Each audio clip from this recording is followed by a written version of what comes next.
Things that make you go, July 1996, Bellevue, Washington. As of January 31st, 1995, 2.8% of the adult American population was in prison, on probation, or on parole. Land of the free? As of March 31st, 1996, 438,295 American men had AIDS versus 75,191 women. Yet feminists were demanding that most efforts to cure AIDS should focus on women. When virtually all romance novels were trash, it was a male conspiracy to perpetuate the subjugation of women. But when advertisers use female bodies to sell commodities to men, it's still a male conspiracy to perpetuate the subjugation of women. At Fannie Mae, back in 1996, 56% of their employees were female. At First Chicago, 69%. 58% at Pacific Bell, 73% at Unum America, and 75% at Wells Fargo. Discrimination? Not according to feminists. How many so-called deadbeat dads are not paying child support because they've been incarcerated for non-payment of support amounts based upon imputed income? During a conference broadcast on the University of Washington's UW-TV channel, July 1996, economist Julianne Malveaux gave specific instances of sex and race discrimination to justify handicapping all white men. Hey, why target the individual lawbreakers when you can use them to justify your own brand of racism?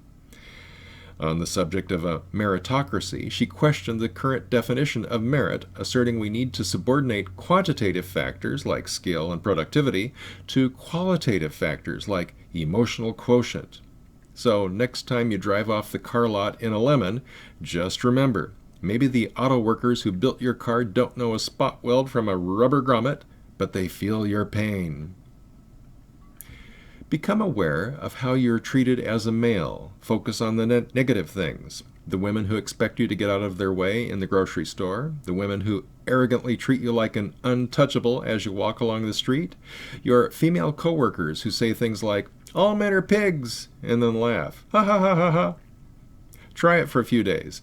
When you're starting to feel angry, become aware of all the ways women are treated as females. The deference they are accorded at work because everyone knows men oppress women in the workplace. The automatic respect they get on moral issues. The automatic assumption they are always right when they accuse a man of sexism.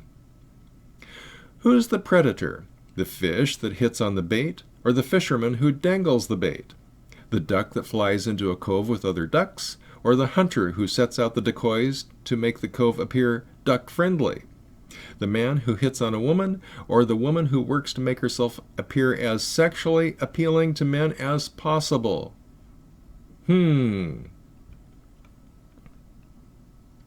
Marriage is paternity insurance. It assures reproductive benefits to men who support women. Without it, why should men support women? Forcing chaste men to pay the social costs of female promiscuity is like paying for car insurance when you don't have a car. Driving is elective, so is promiscuity, and those who don't drive shouldn't have to pay. According to popular wisdom, pathological aggression is a primary characteristic of masculinity. Few feminists, however, will acknowledge the pathological passivity of femininity, and when they do, it's to blame it on men. Fewer still acknowledge either female aggression or male passivity, and again, most who do blame both primarily on men. Many agree that patriarchal society creates and encourages a codependency between aggressive men and passive women, and again, the popular wisdom is that men are to blame for this. When are we going to acknowledge that women are as responsible for this as men? Years ago, feminists bragged that women live longer than men because they're tougher.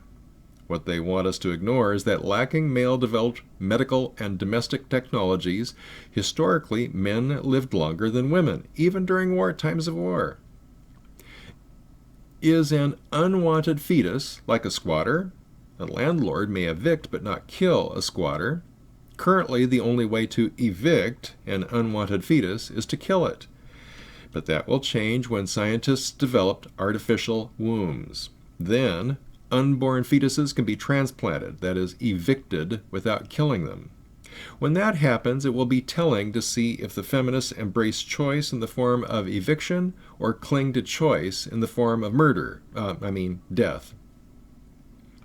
Women are always coming up with new ways for men to prove themselves, the shit test.